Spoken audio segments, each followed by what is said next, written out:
नमस्कार दोस्तों, आप सभी का स्वागत है आपके अपने चैनल राज एग्ज़ाम अड्डा में। आज की क्लास हमारी जो रहने वाली है, बीते हुए समय में जो एग्ज़ाम हुए हैं उसमें से एक परीक्षा हमारी है उत्तराखंड व्यक्ति सहायक स्टेनोग्राफर परीक्षा, मार्च 2021 में हुआ था। आज इसमें जो हम कवर करने वाले हैं उत्तराखंड के सेक्शन को कवर करने वाले हैं। उत्तराखंड के क्वेश्चन किस तरीके से बने हैं, कितना क्वेश्चन कहाँ से पूछा गया है, यानी कि हिस्ट्री से क्वेश्चन कितने आए हमारे, या भूगोल से क्वेश्चन कितने आए, या आंकड़े किस प्रकार से आए, उन सभी पॉइंटों पर आज की क्लास में हम डिस्कस करने वाले हैं भाई। तो उत्तराखंड सब्जेक्ट की ओर चलेंगे भाई। ठीक है, उत्तराखंड के क्वेश्चन को हम देखेंगे कि क्वेश्चन कहाँ से कितने कितने पूछे गए हैं भाई। ठीक है, उसको हम कवर करने वाले हैं। तो आज जो उत्तराखंड में जो सबसे पहला जो हमारा प्रश्न रहने वाला है, अगर हम उसकी बात करें, उत्तराखंड राज्य सरकार ने हाल ही में निम्नलिखित में से किस स्थान पर उत्तराखंड वेलनेस समिट 2020 का आयोजन किया है भाई। तो कहाँ पर किया इन्होंने, तो नई दिल्ली के अंदर किया है। कहाँ किया भाई, तो नई दिल्ली के अंदर इन्होंने किया है भाई। ठीक है, अगले क्वेश्चन की ओर चलते हैं। अगला क्वेश्चन हमारा है, निम्नलिखित में से किस जिले में देवभूमि मोम संग्रहालय स्थित है। तो देवभूमि मोम संग्रहालय कहाँ स्थित है, तो देहरादून में स्थित है। कहाँ स्थित है भैया मोम संग्रहालय, तो देहरादून के अंदर स्थित है भैया। देहरादून जिले की बात करें, देहरादून जिले का प्राचीन नाम क्या है, तो देहरादून जिले का प्राचीन नाम पृथ्वीपुर है। 1871 में 1871 में देहरादून को अलग जिला के रूप में प्रकाशित हुआ भाई। 1975 में देहरादून को गढ़वाल में शामिल किया गया था। तो 1975 में देहरादून को कहाँ शामिल किया गया, तो गढ़वाल में शामिल किया गया। 9 दिसंबर 1998 में देहरादून एक नगर निगम बनाया गया। ठीक है, देहरादून को क्या बनाया गया, नगर निगम बनाया गया। और कब बनाया गया, 9 दिसंबर 1998 में। विकास खंड कितने हैं देहरादून के अंदर, तो 6 विकास खंड हैं भैया देहरादून के अंदर। नगर निगम की बात करेंगे तो 2 नगर निगम है देहरादून के अंदर। लिंगानुपात देहरादून की कितनी है, तो 902 लिंगानुपात है देहरादून की। कुल साक्षरता की बात करेंगे, देहरादून की कुल साक्षरता दर कितनी है भैया, तो 84.25% कुल साक्षरता दर है। देहरादून उत्तराखंड की अस्थायी राजधानी है। तहसील देहरादून के अंदर कितने हैं, तो 7 तहसील हैं देहरादून के अंदर। विधानसभा क्षेत्र की बात करेंगे तो 10 विधानसभा क्षेत्र कहाँ है भैया, देहरादून के अंदर है भैया। टाइगर फॉल जलप्रपात कहाँ है, तो टाइगर फॉल जलप्रपात चक्राता देहरादून के अंदर है। और कितनी इसकी हाइट कितनी है भाई, तो 50 मीटर इसकी हाइट है भाई। ठीक है, और क्या बात है याद रखनी है भाई, 1803 में गोरखाओं ने गढ़वाल पर आक्रमण किया। और 14 मई 1804 में देहरादून के खुड़बुड़ा मैदान में गोरखाओं एवं प्रद्युमन शाह के बीच में क्या हुआ भाई, युद्ध हुआ। और प्रद्युमन शुर मारा गया। और 1815 तक देहरादून गोरखाओं के अधीन रहा था भाई। ठीक है, तो ये देहरादून से बातें याद रखनी है।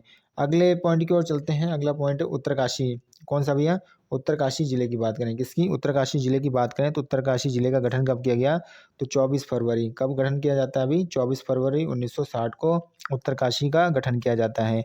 प्राचीन नाम क्या है, प्राचीन नाम बाड़ाहाट है। पुराणों में उत्तरकाशी को सौम्य काशी कहा जाता है। और हेमस्वांग ने भैया शत्रुहन कहा था, किसको भाई, उत्तरकाशी को। उत्तरकाशी जनपद पवार वंश या परमार वंश के अधीन रहा, लेकिन 1803 से 1815 तक गोरखाओं के अधीन रहा था भाई उत्तरकाशी। उत्तरकाशी की दशकीय वृद्धि दर की बात करें तो कितना है भाई, 11.89%। उत्तरकाशी का दशकीय वृद्धि दर है भाई। जनघनत्व की बात करें तो 41 इसका क्या है भैया, जनघनत्व है किसका, उत्तरकाशी का। साक्षरता दर की बात करें तो 75.8% उत्तरकाशी का साक्षरता दर है। महिला साक्षरता दर की बात करें तो 62.35% महिला साक्षरता दर है। और पुरुष साक्षरता दर की बात करें तो 88 कितना भाई, 79% पुरुष साक्षरता दर है भाई उत्तरकाशी का। लिंगानुपात की बात करें तो 958 उत्तरकाशी का लिंगानुपात है। और तहसील उत्तरकाशी में कितने हैं भाई, तो 6 तहसीलें हैं। विकास खंड कितने हैं उत्तरकाशी में, तो 6 विकास खंड है। और नगर पालिका कितने हैं, तो 2 नगर पालिका उत्तरकाशी के अंदर है भाई। ठीक है, अगला जिला आ जाता है हमारा, अगला जिला आ जाता है चमोली। चमोली की बात करेंगे, चमोली का गठन कब किया गया भाई, तो चमोली का गठन 24 फरवरी 1960 को चमोली का भी गठन किया गया था भाई। ठीक है, चमोली का प्राचीन नाम क्या है, लाल सांगा चमोली का प्राचीन नाम है। और इसका मुख्यालय कहाँ है, तो गोपेश्वर के अंदर चमोली जिले का मुख्यालय भैया। गोपेश्वर का प्राचीन नाम क्या है, तो गोपाल गोथला गोस्थल किसका भी चमोली का प्राचीन नाम है। दशकीय वृद्धि दर की बात करेंगे, दशकीय वृद्धि दर कितनी है भाई, तो 5.74% इसका क्या है भाई, चमोली जिले का दशकीय वृद्धि दर है। जनघनत्व की बात करेंगे तो 49 इसका जनघनत्व है। लिंगानुपात की बात करेंगे तो 1019 इसका लिंगानुपात है। साक्षरता दर की बात करेंगे तो 82.65% इस भैया चमोली जिले का क्या है भैया, साक्षरता दर है भैया। पुरुष साक्षरता की बात करेंगे तो 93.40% है। महिला साक्षरता की बात करेंगे तो 72.32% है भैया। तहसील कितने हैं भैया चमोली जिले में, तो 12 तहसील हैं। विकास खंड 9 है। और नंदा देवी, कामेट, माड़ा, त्रिशूल, सतोपंथ पर्वत, दोनागिरी पर्वत, ये सभी कहाँ है भैया, चमोली में है। अगला जिला आ जाता है भाई उधम सिंह नगर। उधम सिंह नगर जिले की बात करें तो इसका गठन कब किया गया भाई, 30 सितंबर 1995 को किया गया। और जिला कहाँ है, जिला मुख्यालय इसका कहाँ है भाई, तो रुद्रपुर में इसका जिला मुख्यालय है। विधानसभा क्षेत्र कितने हैं, तो 9 विधानसभा क्षेत्र भैया, कहाँ पर भैया, उधम सिंह नगर में है। विकास खंड की बात करेंगे तो 7 विकास खंड है। तहसील कितने हैं भैया, 8 तहसील हैं। नगर निगम कितने हैं, तो 2 नगर निगम है। जनगणना कितना है उधम सिंह नगर का, तो 649। जनघनत्व कितना है भैया, तो 649 है। और लिंगानुपात कितना है, तो 920 इसका लिंगानुपात है भैया, किसका, उधम सिंह नगर का भाई। साक्षरता की दर की बात करेंगे तो 73.10% साक्षरता दर है। महिला साक्षरता कितना है भैया, जो 64.5% है। पुरुष साक्षरता दर की बात करेंगे तो 81% इसकी क्या है भैया, पुरुष साक्षरता दर है भाई। तो ये बातें हमने इस क्वेश्चन से याद रखनी है भैया। ठीक है, क्वेश्चन नंबर कौन सा था हमारा, दूसरा क्वेश्चन था। तीसरे क्वेश्चन की ओर चलते हैं। तीसरा क्वेश्चन है भैया, इंदिरा गांधी राष्ट्रीय वन अकादमी किस राज्य में अवस्थित है, तो ये कहाँ पर स्थित है भैया, उत्तराखंड के अंदर है इंदिरा गांधी राष्ट्रीय वन अकादमी। ठीक है, कहाँ है भैया, उत्तराखंड के अंदर है। अगले क्वेश्चन की ओर चलते हैं। अगला क्वेश्चन हमारा है 44 क्वेश्चन। क्वेश्चन नंबर 44 है, क्या कहता है, निम्नलिखित में से किस त्योहार के मामले में उत्तराखंड उच्च न्यायालय ने हस्तक्षेप किया और पत्थर फेंकने की प्रथा को फूलों और फलों में फेंकने से बदल दिया था भी, तो किस उत्सव को, देवी दुर्गा उत्सव को। ठीक है, देवी दुर्गा उत्सव में राज्य के अन्य प्रमुख उत्सवों की बात करें जैसे कि नोटाकोती उत्सव चमोली के आदि बद्री घाट व चंपावत के देवी धुरा व पूर्णागिरी में मनाया जाता है। चमोली के आदि बद्री धाम में नोटाकोती उत्सव को हिमालय उत्सव भी कहा जाता है। हिल जात्रा उत्सव की बात करें तो पिथौरागढ़ के सोरघाटी क्षेत्र में चरवाहों व कृषकों का उत्सव है भैया है। हिल जात्रा उत्सव धान की रोपाई के समय मनाया जाता है भैया। इस उत्सव में स्वांग एवं हिरण चीतल नृत्य किया जाता है, किसमें भैया, तो हिल जात्रा उत्सव में भैया। क्वेश्चन नंबर 45 की ओर चलते हैं। क्वेश्चन नंबर 45 क्या कह रहा है, निम्नलिखित में से संरक्षित क्षेत्र उत्तराखंड का पहला रामसर स्थल बन गया है, तो कौन सा स्थल बन गया है भैया, ये हमसे पूछा गया है क्वेश्चन नंबर इसमें ही 45 में पूछा गया है। तो कौन सा है भाई, आसन रिजर्व संरक्षण है भैया। ठीक है, इससे जो बातें याद रखनी, क्या याद रखनी चाहिए, कि उत्तराखंड में वन संरक्षण आरक्षित क्षेत्र कौन कौन से हैं, तो आसन वेटलैंड आरक्षित क्षेत्र की बात करें तो 2005 में इसका गठन किया गया। और ये 440 वर्ग हेक्टेयर में फैला हुआ है। और कहाँ पर है, देहरादून के अंदर है भैया। झिलमिल की बात करें तो 2005 में इसकी स्थापना की गई, यानी गठन की गई। और 3783 वर्ग हेक्टेयर में है भाई, और कहाँ पर है, हरिद्वार में है। पावलगढ़ की बात करें तो इसकी स्थापना 2012 में की जाती है, और ये 5824 वर्ग हेक्टेयर में है, और कहाँ पर है भैया, नैनीताल में है। Naina Devi Himalaya world conservation reserve की बात करें, इसका गठन 2015 में किया जाता है, और ये 21,224 वर्ग हेक्टेयर में है। और किस जिले में है भाई, तो नैनीताल जिले में है। पक्षी प्रजाति यहाँ पर निवास करती हैं भैया। नंदा देवी जैव सुरक्षित क्षेत्र की बात करें, इसका गठन 1988 में किया गया, और 5800 वर्ग किलोमीटर क्षेत्र में फैला है। चमोली, बागेश्वर और पिथौरागढ़ जिले में ये फैला हुआ है भाई। ठीक है, क्वेश्चन नंबर 46 की ओर चलते हैं। क्वेश्चन नंबर किसमें भाई, 46 की ओर चलेंगे। 46 क्वेश्चन हमारा क्या है, अगर उसकी हम बात करें, निम्नलिखित में से किस कतूरी राजा ने बैजनाथ के तीर्थ स्थान का निर्माण किया था, तो किनके द्वारा किया गया था भाई, तो ये भूदेव के द्वारा किया गया था। किनके द्वारा किया गया था, तो भूदेव के द्वारा किया गया था भाई। ठीक है, कतूरी राजा। तो कार्तिकेयपुर राजवंश का भैया शासन कब से कब तक रहा भैया, 700 से लेकर 1050 ईस्वी तक भैया इनका शासन हमें देखने को मिलता है। यह उत्तराखंड का प्रथम ऐतिहासिक राजवंश था। इस वंश के प्रथम 3 परिवारों के 14 नरेशों ने, कितने, 14 नरेशों ने 300 वर्षों तक क्या करा था भाई, 300 वर्षों तक शासन किया था भाई। इनकी पहली राजधानी क्या थी, जोशीमठ के दक्षिण में कार्तिकेयपुर नामक स्थान पर थी भाई।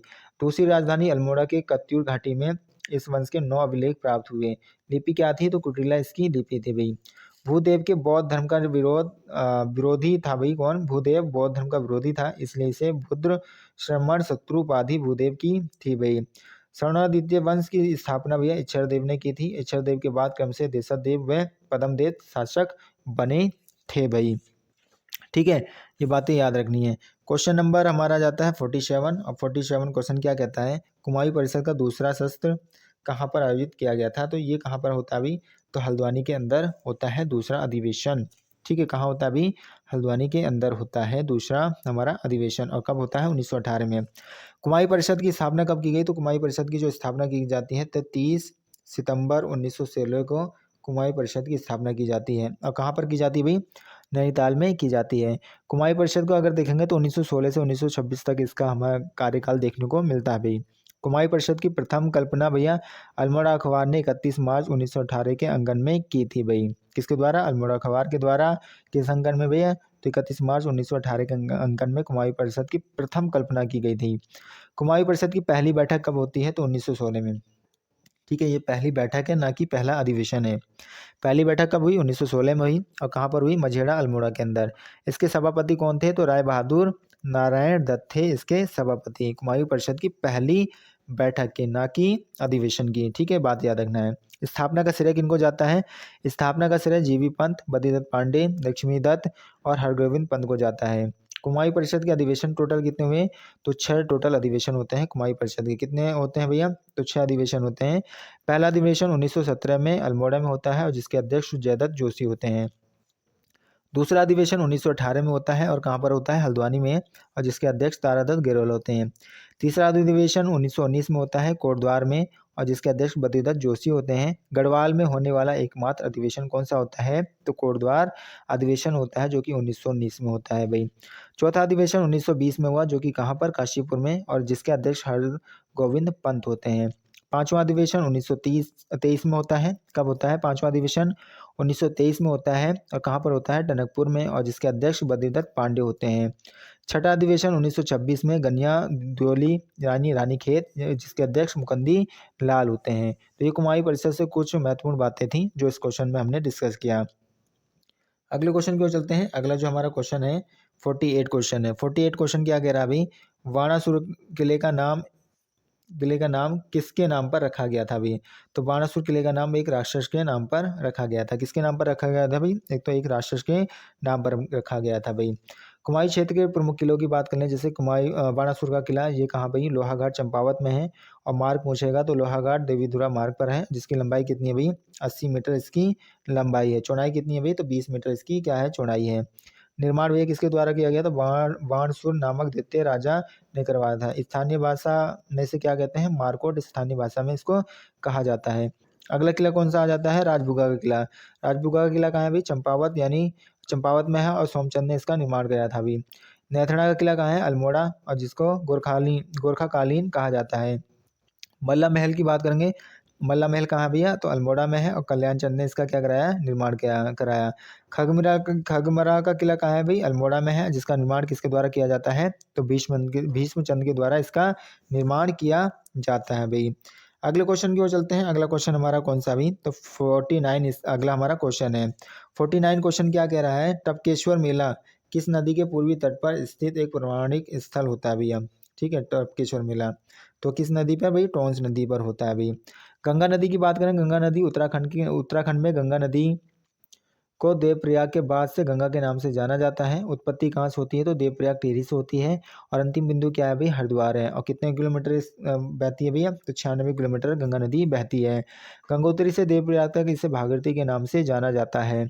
सहायक नदियाँ इसकी कौन कौन सी हैं? भागीरथी, अलकनंदा, चंद्रभागा, नयार, सौंग और रतमो इसकी क्या है भैया? आदि इसकी क्या है? सहायक नदियाँ हैं। यमुना नदी की बात करें तो इसकी उत्पत्ति बंदरपुर के उत्तरी बिंदु से होती है भाई। अंतिम बिंदु यमुना नदी की कौन सी है? तो धालीपुर है, जो कि कहाँ है भाई? देहरादून में। टोटल लंबाई कितनी है? 136 किलोमीटर यमुना नदी की टोटल लंबाई है भैया। ठीक है, सहायक नदियों की बात करेंगे तो आसन, टॉन्स, हनुमान गंगा, ऋषि गंगा इसकी सहायक नदियां हैं। यमुना नदी की कुल लंबाई कितनी है भैया? तो 136 किलोमीटर इसकी लंबाई है भैया। 50 क्वेश्चन की ओर चलते हैं। 50वां क्वेश्चन हमारा क्या कह रहा है? सहस्त्रताल झील किस ग्लेशियर के पश्चिमी छोर पर स्थित है? तो सहस्त्रताल झील भैया खतलिंग ग्लेशियर के पश्चिमी छोर पर स्थित है। किसके भाई? खतलिंग ग्लेशियर के पश्चिमी छोर पर कौन सा झील स्थित है भैया? तो सहस्त्रताल झील स्थित है भैया। झीलों से कुछ बातें याद रखनी है, जैसे गंगोत्री झील की बात करें तो ये उत्तरकाशी में है, जिसकी लंबाई कितनी है? 30 किलोमीटर इसकी लंबाई है। और चौड़ाई कितनी है? 2 से 4 किलोमीटर इसकी क्या है भैया? चौड़ाई है भैया। यह उत्तराखंड का सबसे बड़ा ग्लेशियर है भैया। कौन सा? गंगोत्री ग्लेशियर। बंदरपुर ग्लेशियर कहाँ है भैया? तो बंदरपुर ग्लेशियर भी हमारा कहाँ है? तो उत्तरकाशी में बंदरपुर ग्लेशियर भी है भाई। खतलिंग ग्लेशियर, इसे विश्व का सबसे बड़ा प्राकृतिक शिवलिंग कहते हैं। यहाँ से विलंगना नदी का उद्गम होता है। कहाँ से भाई? खतलिंग ग्लेशियर से भाई। अगले क्वेश्चन की ओर चलते हैं। अगला क्वेश्चन हमारा क्या है भाई? 51 क्वेश्चन है। 51 क्वेश्चन क्या कह रहा है? उत्तराखंड का भौगोलिक क्षेत्रफल कितना है भैया? तो उत्तराखंड का जो भौगोलिक क्षेत्रफल है कितना है भाई? 53,483 वर्ग किलोमीटर उत्तराखंड का भौगोलिक क्षेत्रफल है भाई। उत्तराखंड भारत के उत्तर पश्चिम में स्थित है भैया। उत्तराखंड भारत के किस किस किस डायरेक्शन में स्थित है? तो उत्तर पश्चिम में स्थित है भैया। उत्तरी अक्षांश स्थिति की बात करेंगे तो 28 डिग्री 43 मिनट से लेकर कहाँ तक भाई? ये जो है 31 डिग्री 27 मिनट तक भैया इसका क्या है? उत्तरी अक्षांश स्थिति है। अक्षांशीय विस्तार की बात करेंगे तो 2 डिग्री 44 मिनट है भैया। पूर्वी देशांतर स्थिति की बात करेंगे तो 77 डिग्री 34 मिनट से लेकर 81 डिग्री 2 मिनट तक है भाई। और विस्तार की बात करेंगे, देशांतर विस्तार की बात करेंगे तो 3 डिग्री 28 मिनट तक है। उत्तराखंड का आकार कैसा है? तो उत्तराखंड का आकार आयताकार है। पूर्व से पश्चिम तक की लंबाई कितनी है? तो 358 किलोमीटर पूर्व से पश्चिम तक की लंबाई है। और उत्तर से दक्षिण तक की लंबाई इसकी कितनी है? 320 किलोमीटर है भैया। कितनी है भैया? 320 किलोमीटर इसकी लंबाई है भाई। अगले क्वेश्चन की ओर चलते हैं। अगला क्वेश्चन हमारा कौन सा अभी? अगला क्वेश्चन हमारा 52 क्वेश्चन है। 52 नंबर का क्वेश्चन क्या कह रहा है? उत्तराखंड दिवस प्रत्येक वर्ष किस दिन को मनाया जाता है? तो उत्तराखंड दिवस प्रत्येक वर्ष 9 नवंबर को मनाया जाता है। कब मनाया जाता है भाई? तो 9 नवंबर को मनाया जाता है। 53 क्वेश्चन क्या कह रहा है? भारत की जनगणना 2011 के अनुसार उत्तराखंड का लिंगानुपात कितना है भाई? ठीक है, ये प्रत्येक 1000 पुरुष पे पूछा गया है। तो कितना है? तो 963 है भाई। ठीक है, लिंगानुपात से क्या क्या आंकड़े याद रखने हैं? सर्वाधिक लिंगानुपात भैया वाले जिले की अगर बात करें तो अल्मोड़ा का लिंगानुपात कितना है? तो 1139 अल्मोड़ा का लिंगानुपात है। रुद्रप्रयाग का लिंगानुपात कितना है? तो 1114 रुद्रप्रयाग का लिंगानुपात है। पौड़ी का लिंगानुपात कितना है? तो 1103 पौड़ी का लिंगानुपात है। बागेश्वर का लिंगानुपात कितना है? तो 1090 बागेश्वर का लिंगानुपात है। सबसे कम लिंगानुपात वाले जिलों की बात करें तो हरिद्वार का लिंगानुपात कितना है भैया? 880 सबसे कम। ठीक है, उसके बाद देहरादून आता है जिसका 902 क्या है? लिंगानुपात है। फिर उसके बाद आता है उधम सिंह नगर जिसका लिंगानुपात 920 है। फिर आता है नैनीताल जिसका लिंगानुपात 934 है भाई। तो ठीक है, ये लिंगानुपात के आंकड़े याद रखने हैं। अगला क्वेश्चन आता है हमारा 54 क्वेश्चन। 54 क्वेश्चन क्या कह रहा है? उत्तराखंड वार्षिक सर्वेक्षण 2011-12 के अनुसार निम्नलिखित में से किस जिले में सर्वोच्च लिंगानुपात है भैया? तो किस जिले में है? पौड़ी में। कितना है भाई? 1139 है। और सबसे कम कहाँ है भाई?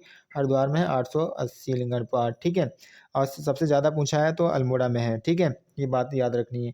अगले क्वेश्चन की ओर चलते हैं। अगला क्वेश्चन है हमारा 55। भारत में वन स्थिति रिपोर्ट 2021 के अनुसार उत्तराखंड के निम्नलिखित में से किस जिले में वन आवरण का प्रतिशत सबसे अधिक है? तो कहाँ पर है? तो नैनीताल के अंदर है भाई। अगले क्वेश्चन की ओर चलते हैं। अगला क्वेश्चन है 56 क्वेश्चन क्या कह रहा है हमारा? निम्नलिखित में से किस स्थान को गढ़वाल की रानी कहा जाता है? ठीक है, इनमें से किस स्थान को गढ़वाल की रानी कहा जाता है? ये हमसे पूछा गया है। तो नीलकंठ शिखर को गढ़वाल की रानी कहा जाता है। 56 क्वेश्चन हमसे ये पूछ रहा है भाई। तो गढ़वाल की रानी कौन सी है भैया? नीलकंठ शिखर है। निम्नलिखित में से कौन सा पंच केदार का हिस्सा नहीं है? इनमें से कौन सा है जो पंच केदार का हिस्सा नहीं है? पंच केदार की बात करें तो केदारनाथ जो कि रुद्रप्रयाग में है, और जहाँ पर भैया पिछले भाग की पूजा होती है, शिव के पिछले भाग की पूजा होती है। तुंगनाथ जो कि रुद्रप्रयाग में है जहाँ भुजा की पूजा होती है। और राज्य में सर्वाधिक ऊंचाई पर कौन सा केदार है? तो तुंगनाथ केदार है भैया, जो कि तीसरा केदार है, तृतीय केदार है। मद महेश्वर के नाथ की बात करें तो ये भी रुद्रप्रयाग में है, जो कि दूसरा केदार है। यहाँ पर नाभि की पूजा होती है। 14 केदार हमारा कौन सा है? रुद्रनाथ है, जो कि चमोली में है, और जहाँ पर भैया मुख की पूजा होती है। अगला केदार जो हमारा आता है कल्पेश्वर नाथ आता है, जो कि 5वां केदार है, जहाँ पर केश की पूजा होती है। ठीक है, तो ये पंच हमारे क्या है भैया? पंच केदार हैं भाई। अगले क्वेश्चन की ओर चलेंगे। अगला क्वेश्चन हमारा है 58 क्वेश्चन। 58 क्वेश्चन कौन सा है? बिरादरी पंचायत किस जनजाति का राजनीतिक संगठन है भैया? कौन सा? बिरादरी पंचायत किस जनजाति का राजनीतिक संगठन है? तो किसका भी? बुक्सा। किसका भी? बुक्सा जनजाति का है। अगले क्वेश्चन की ओर देखते हैं। अगला क्वेश्चन, निम्नलिखित में से किस वर्ष कुमायूं में कांग्रेस पार्टी की एक विंग स्थापित हुई थी? तो कब हुई थी? 1912 में स्थापित हुई। कब हुई? 1912 में स्थापित हुई थी भाई। ठीक है, अगले क्वेश्चन की ओर चलते हैं। अगला क्वेश्चन हमारा है 60। उत्तराखंड द्वारा पहली बार निम्नलिखित में से किस जिले में हेलीकॉप्टर शिखर सम्मेलन का आयोजन किया गया था? तो कहाँ पर किया गया था पहली बार हेलीकॉप्टर शिखर सम्मेलन का आयोजन? तो ये जो कहाँ किया जाता है अभी? तो पिथौरागढ़ के अंदर किया जाता है भाई।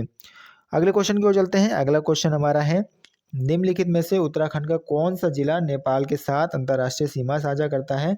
तो पिथौरागढ़ जिला है जो नेपाल के साथ अंतर्राष्ट्रीय सीमा साझा करता है भाई। अगले क्वेश्चन को देखेंगे। अगला क्वेश्चन है, उत्तराखंड में निम्नलिखित में से कौन सा दर्रा है भाई? तो इनमें से कौन सा दर्रा जो उत्तराखंड का है? तो माना दर्रा है। कौन सा दर्रा भाई? तो माना दर्रा है। 63 क्वेश्चन की बात करेंगे। 63 क्वेश्चन है, निम्नलिखित में से किस शहर में राष्ट्रीय भारतीय सैन्य कॉलेज स्थित है? तो कहाँ पर है भाई? देहरादून के अंदर राष्ट्रीय भारतीय सैन्य कॉलेज स्थित है भाई। 64 क्वेश्चन कह रहा है, उत्तराखंड में प्राथमिक स्तर पर शिक्षकों की कमी को पूरा करने के लिए कौन सी योजना शुरू की गई है? तो शिक्षा मित्र। शिक्षा मित्र उत्तराखंड में प्राथमिक स्तर पर शिक्षकों की कमी को पूरा करने के लिए शुरू की गई है भाई। अगले क्वेश्चन क्या आएंगे? अगला क्वेश्चन हमारा है 65। 65 क्वेश्चन क्या कह रहा है, नंदप्रयाग में अलकनंदा किस नदी से मिलती है भाई? तो नंदाकिनी नदी से मिलती है। ठीक है, अलकनंदा नंदाकिनी नदी से मिलती है यानी संगम करती है। तो किसका, कौन से प्रयाग का निर्माण करती है? तो नंदप्रयाग का निर्माण करती है भैया। ठीक है, राज्य में पंच प्रयागों की बात करें तो विष्णु प्रयाग में भैया, विष्णु प्रयाग कहाँ है? तो चमोली में है, जहाँ पर अलकनंदा और विष्णु गंगा का संगम होता है।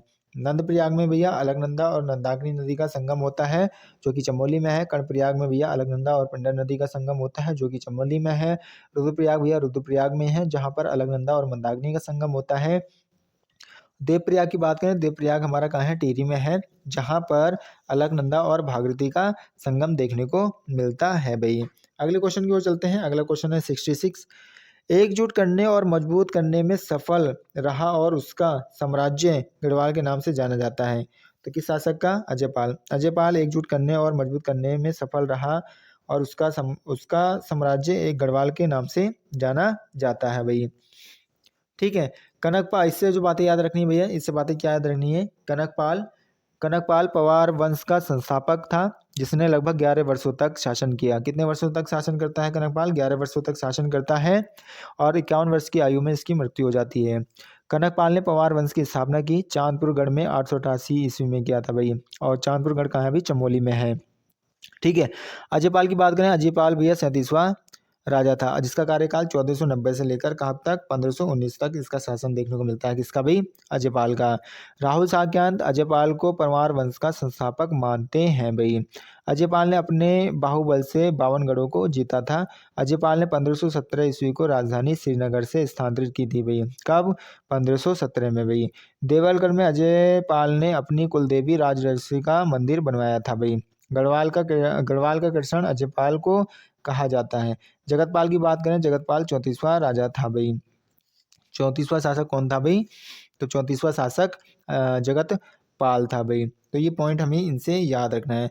67 क्वेश्चन पर चलेंगे भाई। कौन सा क्वेश्चन? 67 क्वेश्चन क्या कह रहा है, निम्नलिखित में से किस वर्ष चमोली में भूकंप आया था? तो कब आता है? 1999 में भैया क्या हुआ था? चमोली में भूकंप आया था भाई।